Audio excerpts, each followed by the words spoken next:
Hi, Shalom friends. If you ever had the unfortunate occurrence of being pulled over by a cop for speeding, you know the drill. You see the flashing lights, your heart begins to pump a little bit, you go to the side, he stops, he waits a couple of seconds to make you anxious, and then he comes over and very politely he says, "Sir, do you know why I pulled you over?" Of course, most of us make the mistake and say, "Yes, we know," but even he says, "You've been speeding. It's a 65 mile and you've been going 90. So I'm writing you a ticket. It's for your benefit. It's for society's benefit. Please drive carefully. Have a nice day." And no one likes this, but most law-abiding people accept it. After all, I broke the law. And the same is true even if he pulls you over for a broken light, and you're thinking to yourself, not so much against him, but your bad luck. But there is one occurrence which, speaking from personal experience, I think is universal, or pretty close to it. And that is, you come to a parking meter, you feed the meter, you go shopping, and you're coming out of the store, and you see the meter maid. You start running, "Sir, and the person just smiles at you. "I'm sorry, I already wrote the ticket. Have a good day." And at that moment, you're not wishing the same for that person. Why is it getting a ticket for staying too long at the meter is so upsetting? I mean, technically speaking, you broke the law. You were allowed to be there for 30 minutes or an hour, and you didn't follow that law.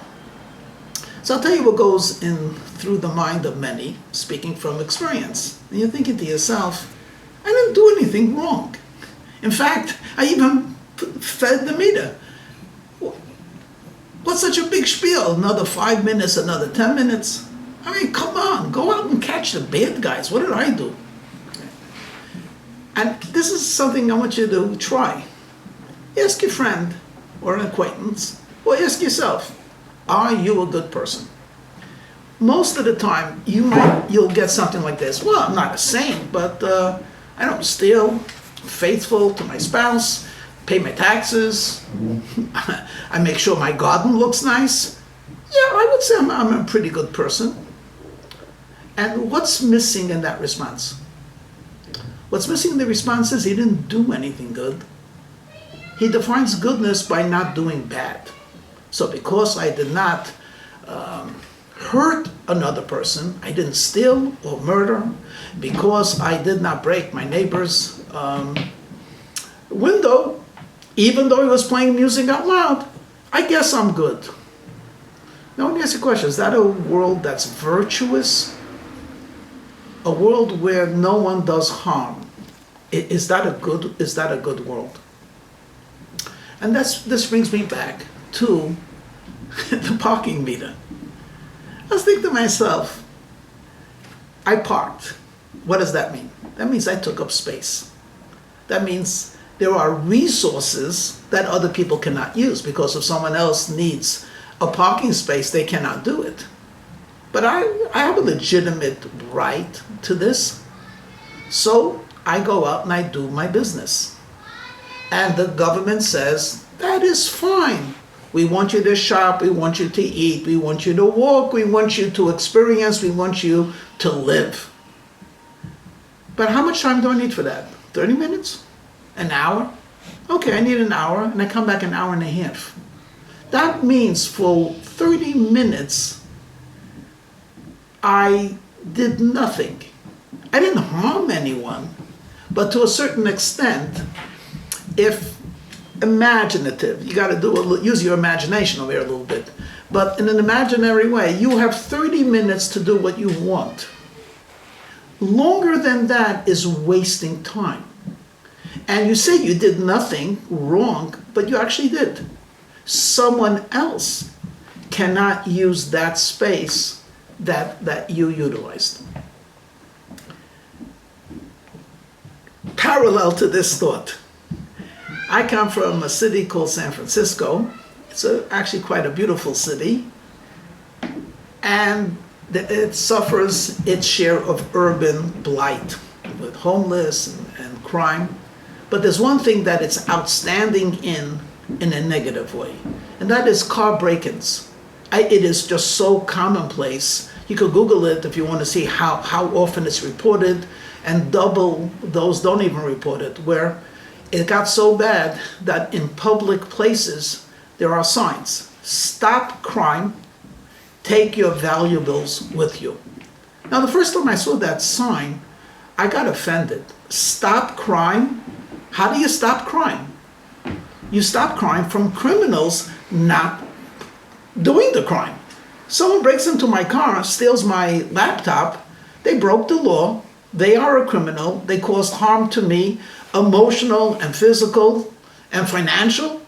Stop crime. I have to take out my laptop, my camera, my valise. So that's not how you stop crime. In fact, I grew up in the city back east where for a very long time they were stealing hubcaps. Could you imagine? They left their car, they stole the outside of the car. So you don't stop crime by taking things with you. But then I realized there is a teaching of the Holy Baal Shem Tov that you have to learn from everything. Everything can be used as a means of acquiring knowledge and insight into the service of Hashem. And perhaps it struck me. You have a camera? Well, what's a camera used for? To take pictures. So take it with you. You have a laptop? It's used to communicate or whatever. Take it with you. You have a clothing? Wear it. The idea of just having things and not utilizing it, stop crime. Take it with you. And now I put these two things parallel to one another.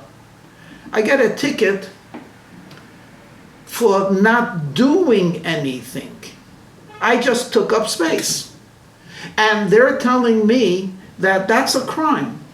You have a talent, you use it. You don't just exist and say, well, I'm not hurting anyone. And if you have utensils, if you have things, use it as well. Stop crime. If you just thought about this for a moment in terms of spiritual progress, all of us are blessed with talents and talents beyond talents. In fact, in an ironic way, they say about a great tzaddik who was once visiting the grave of his father and passed the grave of an ordinary chassid and made a remark, this person is truly buried. I didn't understand what he meant. I mean, truly buried, everyone in the cemetery is buried. He said, no, this man had so many talents and used so little of it in his lifetime. He was really buried. Even when he was alive, he was buried.